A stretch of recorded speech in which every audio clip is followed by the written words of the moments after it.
원래 신앙표가 본질로 돌아가자 다시 처음으로 그런 타이틀을 정하고 신앙의 본질이 뭘까? 신앙의 기본이 뭘까? 계속해서 생각하면서 그런 주제로 설교를 좀 하고 있습니다. 저는 설교뿐만 아니라 우리가 공부하는 것도 운동을 배우는 것도 악기를 배우는 것도 기본이 얼마나 중요한가 항상 깨닫게 되는 것입니다. 악기를 다루고 싶은 생각이 저도 참 많이 있었습니다. 그런데 하다가 실패하고 왜 그런가 보니까 기본을 하려면 시간이 걸리는데 기본을 뛰어넘고 그냥 잘 연주하려고 하는 욕심 때문에 아무리 하다도 조금 되는 것 같다가 어느 순간에서 안 되고 실패하고 그렇게 되더라고요. 공부도 마찬가지입니다. 열심히 한다고 공부를 잘하는 게 아니고 공부의 기본을 알아야 공부를 잘하게 되었습니다. 기본을 알고 공부하면 실력이 늘어가기 때문에 재미가 있는 것이고 그 기본을 깨닫지 못하면 공부가 재미가 없게 됩니다. 저는 신앙생활도 똑같다고 생각합니다. 신앙의 기본만 알면 참 신앙생활이 재미있을 텐데 그 기본을 모르니까 자꾸만 힘들어지고 왜 이렇게 힘든가 그렇게 생각되는 거죠. 신앙의 기본은 하나님이 우리를 은혜로 구원해 주셨다는 것입니다. 그리고 구원해 주실 때는 이유가 있습니다. 목적이 있습니다. 하나님이 우리를 창조하신 목적도 그렇고 우리를 구원해 주신 목적도 통일합니다. 그러면 우리의 신앙생활은 그 목적을 이루어가면 되는 것입니다.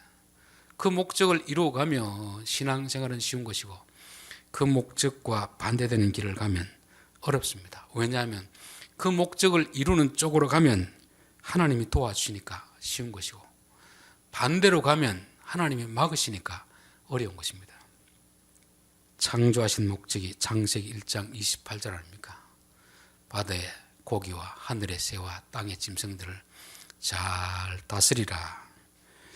제가 이 설교를 우리 교인들에게 됐고 이번에 노예 개회 예배할 때도 했습니다. 물론 노예 목사님들 앞에서는 조금 더 제가 주장하는 근거를 밝히기 위해서 히브리어를 좀 인용했었는데 우리가 그 성경을 보면서도 하나님이 말씀하시는 다스림이 뭔지를 모르니까 우리는 자꾸 지배하고 군림하는 생각으로 있거든요. 거기서 다스리다는 것은 하나님의 섬김, 하나님의 사랑으로 새, 물고기, 짐승들을 다 돌보라는 것입니다. 그것은 단순히 짐승이 아니고 사람을 말하겠죠. 베드로가 예수님과 대화하면서 너는 나를 사랑하느냐? 예, 주님 사랑합니다. 내 양을 먹이라. 거기서 말하는 양이 양을 말하겠습니까? 사람을 말하겠습니까? 사람을 말하는 거죠. 예수님의 귀한 백성들을 잘 돌보고 다스리라는 것이 이게 하나님이 창조하신 목적입니다. 구원의 목적도 동일합니다. 근데 하나님의 다스림이 뭘까?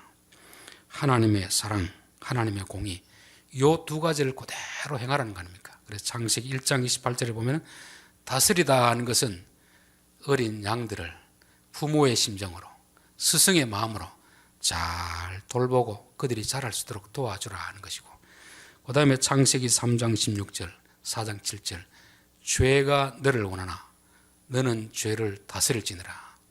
악한 그 유혹 앞에서는 그들을 짓밟아서 그들이 활동하지 못하게 하는 이게 하나님의 공의입니다.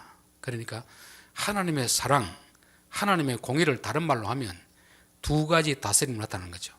하나는 라다의 다스림, 돌보고 섬기고 양육하는 이 다스림. 또 하나는 죄에 대해서는 용납하지 말고 죄와 싸워서 이기는 것.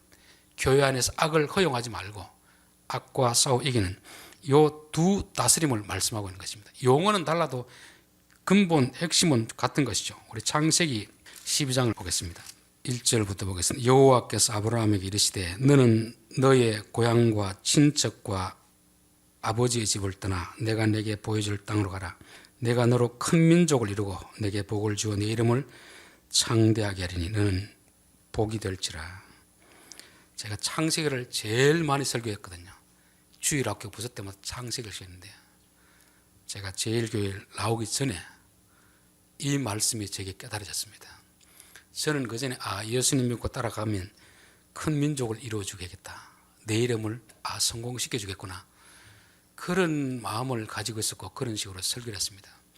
근데 어느 날 이것을 보다가 가만히 보니까 큰 민족, 이스라엘 나라가 한 번도 큰 민족이 된 적이 없는데, 아브라함 물론 유명했지만 우리가 생각하는 유명과 하나님이 생각하는 유명은 다르거든요. 하나님 이름을 바꿔주잖아요. 아브라함에서 아브라함으로. 존경받는 아버지가 되지 말고 열국의 아버지가 되라. 집에서 아이 하나 가지고 아이에게 존경받는 아버지 될 생각하지 말고 모든 사람의 아버지 되라. 그 말은 모든 사람의 자식들을 너의 자식처럼 생각하는 거 아닙니까?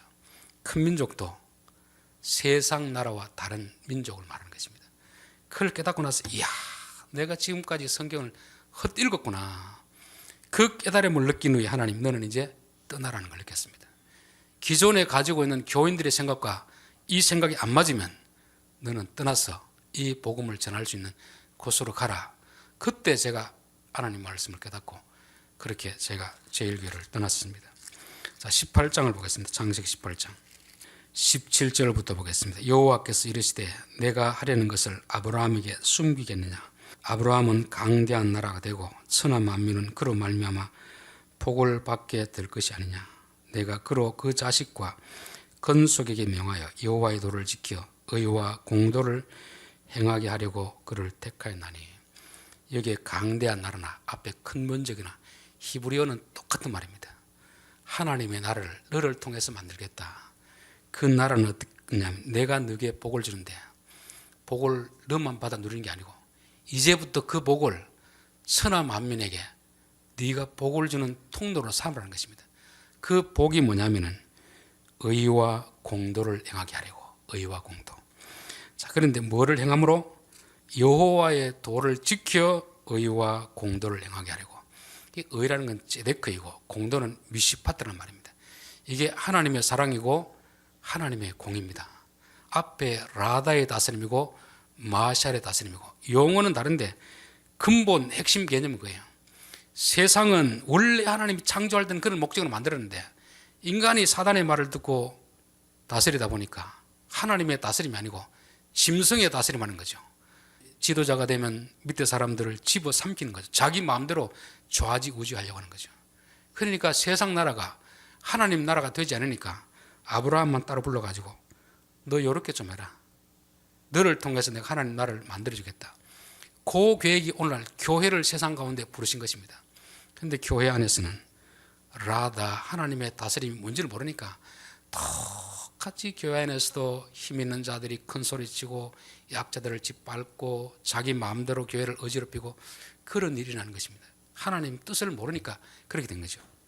그래서 너는 여호와의 도를 지켜 의와 공도를 행하게 하려고. 하나님의 궁극적인 목적이 뭐냐면 하나님의 의, 하나님의 공평을 행하는 그런 사회가 되도록 만드는 것입니다. 뭐를 통해서? 그의 도를 행하여.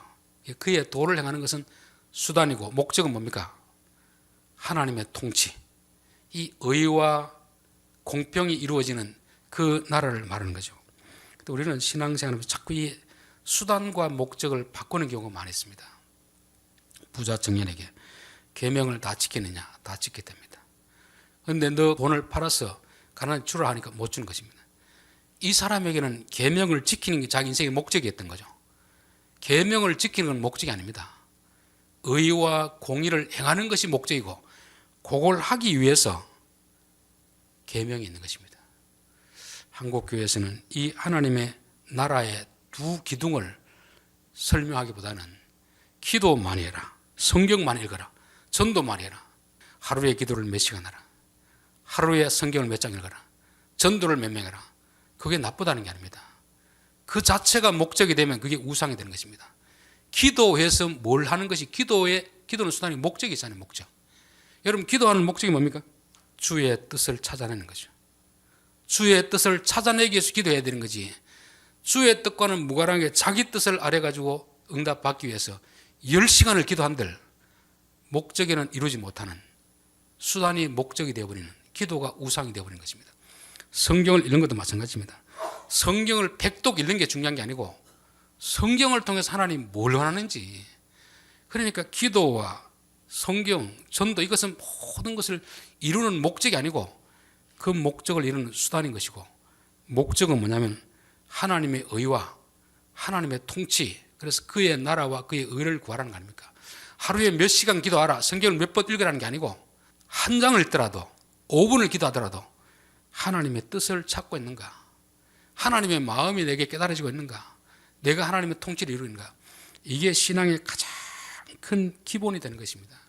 또 우리는 이 목적은 뒷전이고 수단을 목적으로 하다 보니까 내가 하루에 몇 시간 기도하는데, 목사는 몇 시간 기도해라, 장로는 몇 시간 기도하라, 몇 시간 기도하는 자체가 중요한 게 아니고 기도를 통해서 하나님의 뜻을 찾고 있는가, 성경을 몇 장 읽는 게 목적이 아닙니다. 그 성경을 읽으면서 하나님이 오늘 내게 주시는 마음, 심정을 깨닫는가, 이게 목적이 되어야 되는데 수단과 목적이 바뀌어버린 것입니다. 돈도 마찬가지 아닙니까? 돈이 우리에게 필요하잖아요. 사랑을 베풀 때 돈이 필요하잖아요. 근데 돈을 수단으로 안 쓰고 우리는 어떻게 합니까? 돈이 목적이 되어버리면 그 돈은 우상이 된 것입니다. 우리도 열심히 일해서 돈을 벌어야 되잖아요. 누구를 돕기 위해서, 먹고 살기 위해서는 돈이 있어야 되잖아요. 그러나 돈은 우리의 목적이 아니고 하나님의 일을 하기 위한 수단이다. 그래서 목적과 수단을 바꾸면 안 된다는 것입니다. 여호와의 도를 지키는 자체가 목적이 아니고 여호와의 도를 지켜서 의와 공의를 행하게 하려고, 의와 공의, 하나님의 사랑과 하나님의 공평을 행하게 하기 위해서 한다는 것입니다. 이사야, 우리가 5장을 보겠습니다. 이사야 5장 1절, 나는 내가 사랑하는 자를 위하여 노래하되 내가 사랑하는 자의 포도원을 노래하리라. 내가 사랑하는 자에게 포도원이 있으며 심히 기름진 선회로다. 4절, 내가 내 포도원을 위하여 행한 것 외에 무엇을 더할 것이 있으랴. 내가 좋은 포도 맺기를 기다렸거늘 들포도를 맺으면 어찌 됨인고. 이제 내가 내 포도원 안에 어떻게 행할지 너희에게 이르리라. 내가 그 울타리를 걷어 먹힘을 당하게 하며 그 담을 헐어 짓밟히게 할 것이라. 포도원은 이스라엘입니다. 이스라엘을 구원할 때는 목적이 있습니다. 좋은 포도 맺기를 기다렸는데 들포도를 맺으니까 이제 내가 울타리 다 걷어치워버리고 헐어버리겠다. 즉 이스라엘 백성들을 이제 바벨론 포로로 쫓아내겠다는 거죠. 이들이 기도를 안 해서 쫓김 당하는 게 아닙니다. 금식을 안 해서 쫓김 당하는 게 아닙니다. 성경을 안 읽어서 쫓겨나는 게 아닙니다. 들포도를 맺었기 때문에 그런 것이죠. 7절, 무릇 만군의 여호와의 포도원은 이스라엘 족속이요 그가 기뻐하시는 나무는 유다 사람이라. 그들에게 정의를 바랐더니 도리어 포악이요 그들에게 공의를 바라셨더니 도리어 부르짖음이었도다. 정의, 공의, 이게 하나님이 바라셨던 것입니다. 정의라는 것은 미시파트라 하는 말이죠. 차별 없이 사람을 대하는 공평함. 공의라는 것은 하나님의 째닷가, 큰 자가 작은 자를 섬기리라. 이 두 가지 개념입니다. 그런데 하나님이 아브라함을 부를 때 요거 하려고 불러가지고 계속 이스라엘 백성들을 번성했거든요. 근데 결국 나중에 보니까 하나님의 공평을 바랐는데 무법천지의 세상이 되어버린 거죠. 힘 있는 자들이 약자들을 짓밟고 돈을 받고 뇌물을 받고 완전히 이런 세상이 되니까 내가 이런 세상을 둘 필요가 있겠나, 이런 세상을 둘 필요가 있겠나, 더 이상 내가 이곳은 두지 않겠다, 헐어버리고 다 쫓아내는 것이 이스라엘 백성들의 역사인 것입니다. 자, 그래서 우리가 하나님의 의와 하나님의 공평, 이것을 목표로 하지 않는 신앙생활은 다 하나님께 쓸어버리시는, 심판당하는 것이다. 열심히 기도하고 열심히 봉사하고 전도하고 성경 읽고 이건 하나의 수단입니다. 수단. 목적이 어디로 가야 되느냐? 하나님의 의와 하나님의 공평을 이루는 쪽으로 가야 됩니다.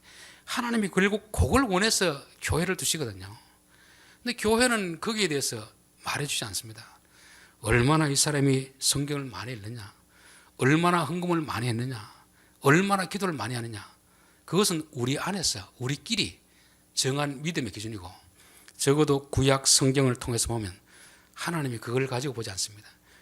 그 수단을 보지 않고 결과가 나왔느냐, 결과가 하나님이 원하는 좋은 포도를 맺었느냐, 의를 행하고 있느냐, 불의를 행하고 있느냐, 하나님의 공평을 하고 있느냐? 하나님 앞에 공평을 하지 못하고 차별하느냐? 그걸 보는 거죠.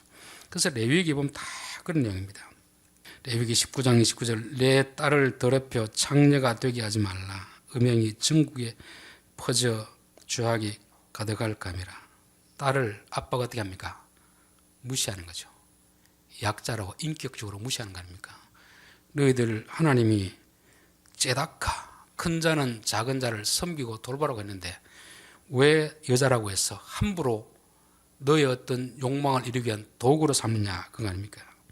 32절 너는 센 머리 밑앞에서 일어서고 노인의 얼굴을 공경하여 내 하나님을 경외하며 나는 여호와이니라. 나이가 드신 부모님 이제 늙고 병들고 연약한데 그러니까 약자인데 그전에는 아버지가 강자였고 아들이 약자였지만 이제 아들이 장성하고 아버지는 늙었습니다. 늙었다고 해서 이제 아버지를 막 무시하는 거죠. 왜 째다크를 행하지 않느냐? 왜? 아버지가 늙었더라도 너를 키운다고 그만큼 수고했으면 아버지를 존경해야 될 것이 아니냐? 왜 째다크를 행하지 않느냐 하는 것입니다. 거류민이 너희의 땅에 거류하여 함께 있거든 너는 그를 학대하지 말라. 너희도 애굽에서 그렇게 고생했는데 내가 너희들을 구해줄 때는 이제 너희들 앞에 똑같은 그런 거류민이 있으면 그들을 잘 돌보고 섬기라고 너희 앞에 주는데 너희는 옛날 일을 다 잊어버리고 똑같은 짓을 하면 너희들도 똑같이 바벨론 포로로 잡혀가서 똑같이 그런 일을 당하게 하겠다는 것입니다. 즉 째다카를 행하지 않는 백성들에 대해서 제발 째다카를 좀 행해라 하는 것입니다. 너보다 약한 자를 무시하지 말고 여자라고 무시하지 말고 어린아이라고 무시하지 말고 외국 노동자라고 무시하지 말고 강자가 약자를 섬기고 돌보는 라하다. 하나님의 사랑을 베풀어라. 그렇게 말씀하는 것입니다. 우리가 흔히 이제 신약에 오면 오직 믿음으로 구원을 받는다고 하잖아요. 믿음으로 구원을 받는다. 그런데 믿음으로 구원을 받는데 하나님은 그 믿음으로 구원받은 자들에게 요구하는 것이 있습니다. 믿음으로 구원함을 받는다는 것은 내가 어떤 착한 일을 해서 받는 게 아니거든요. 오직 예수님만 믿고 따라가는 걸 말합니다. 믿고 거기서 끝나고 예수님은 예수님대로 가고 우리는 우리대로 가는 건 믿음이 아닙니다. 믿었으면 그때부터 나를 따라오너라. 어디까지? 천국 갈 때까지 천국. 그러면서 나를 따라오려거든 자기를 부인하고 자기 십자가를 지고 나를 따르라는 것입니다. 예수님 앞에 왔던 수많은 사람들 처음에는 믿음으로 왔습니다. 기적 베풀 때는 다 곁에 있었죠. 근데 마지막 십자가를 지는 길 가니까 다 떠나버리잖아요. 그 사람이 구원받았겠습니까? 그 구원은 구원이 아닙니다. 믿는다는 것은 그분을 믿고 끝까지 따라가는 걸 말하는 것입니다. 그래서 계시록에 보면은 신부된 백성들을 볼 때 신랑이 어디로 인도하든지 끝까지 따라오는 자며 그렇게 하는 것입니다. 요즘은 교회 안에 믿음이라는 것이 거의 그냥 구원파식 믿음이 다 되어 있는 거죠. 구원파를 요구하면서 똑같이 교회 안에 그 믿음을 가르치고 있는 것입니다. 한번 믿었으니까 믿고 내 마음대로 돌아다니다가 죽고 천국 갔을 때 믿은 구원 티켓 내밀고 나 믿었습니다. 이렇게 하는 거죠. 이게 구원파식 믿음이고 오늘날 교회 안에 그 가짜 믿음이 성행하고 있는 것입니다. 믿는다는 것은 믿음으로 구원받은 이후부터 끝까지 그분을 따라가는 것입니다. 그분을 따라가는 것은 좋은 길로만 가는 게 아니고 십자가 지는 길을 가는 것이죠. 왜냐하면 하나님의 공평을 이루기 위해서는 여러분 돈을 많이 벌게 해주셨습니다. 그러면 세상은 번 것으로 내 마음대로 하고 싶을 거 아닙니까? 부자와 나사로에 있는 그 부자처럼 날마다 잔치하고 진짜 하나님 기뻐하는 앞에 나사로는 외면하면서 그렇게 사는 거 아닙니까? 아버지 아브라함이요. 그 사람은 교회를 다닌 사람입니다. 그런데 믿음으로 산 사람은 아닌 거죠. 자기 생각대로 산 사람인 거죠. 그래서 우리가 믿음으로 산다는 것은 하나님의 의를 이루고 하나님의 통치를 이루어가는 그런 삶을 말하는 것입니다. 그래서 저는 교회 다닌 사람이 자기보다 약한 사람을 함부로 대하는 거 보면 저 사람의 믿음이 진짜 믿음일까? 믿음으로 가지만 그 믿음을 뭘로 증명을 하느냐 하면은 마태복음 25장이 뭘로 증명합니까? 지극히 작은 자에게 한 것이 곧 내게 한 것이다. 그거는 행함으로 구원을 받는다는 말이 아닙니다. 진짜 믿은 사람은 하나님의 마음을 가지고 약한 자들을 돌보는 자입니다. 큰 자에게 누가 못합니까? 다 큰 자에는 이익이 걸려있고 내 인사권 그게 다 걸려있으니까 싫어도 누구나 다 그 사람 앞에서 굽신굽신합니다. 그러나 진짜 내보다 약한 사람, 무시해도 좋을 사람, 그 사람 어떻게 되는 거 보면은 그 사람이 진짜 믿음의 사람인가. 이게 하나님이 원하시는 ጼ데크입니다. 하나님은 우리 개인에게도 이거를 원하시는 것이고 교회도 이걸 원하는 것입니다. 교회가 좀 크다고 해가지고 작은 교회 함부로 무시하고 그 교회는 지금 의를 행하지 않는 것입니다. 의를 행하지 않는 거죠. 그리고 미시파트는 뭡니까? 미시파트. 레위기 19장 35절 너희는 재판할 때나 길이나 무게나 양을 잴 때 불의를 행하지 말고 차별하지 마라. 차별. 재판할 때도 사람 차별하지 마라. 부자가 뇌물을 준다고 해서 재판을 굳게 하지 말고 물건을 팔 때도 똑똑한 사람에게는 들킬까 싶어가지고 바르게 하고 어리숙한 사람에게는 속여가 그렇게 팔지 말라는 것입니다. 재판할 때도 사람 그렇게 속이지 말고 물건을 팔 때도 그렇게 사람 속이지 말고 결국 그렇게 속여 판다는 건 누구를 섬기는 겁니까? 하나님을 섬기는 게 아니고 재물을 섬기는 거죠. 너희들은 예수를 믿었으면 하나님을 섬겨야지 왜 재물을 섬기느냐. 재판할 때도 사람을 차별하지 말라는 것입니다.